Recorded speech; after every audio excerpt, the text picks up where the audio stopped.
Speak sponsored by RxCardClub.com. Get a free prescription drug card and save up to 85% on prescription drugs.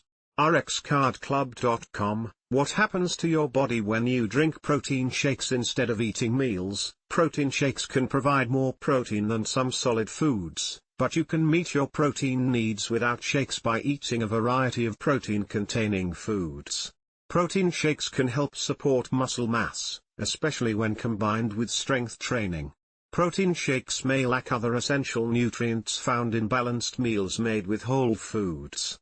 Protein shakes can affect calorie intake differently depending on how they compare to the meal they replace.